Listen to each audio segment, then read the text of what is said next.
Mana qizlarjonlar, o'sha kecha to'lab kelgan chekimiz 573.145.300 so'm to'lab kelganmiz. Ko'rishingiz mumkin.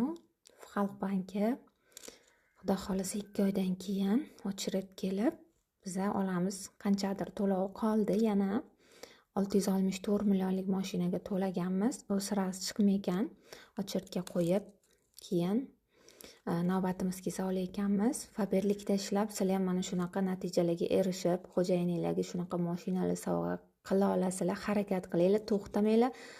Ilohim har biringlarga mana shunaqa eng qimmat mashinalardan minib yurish, xarid qilish nasib qilsin.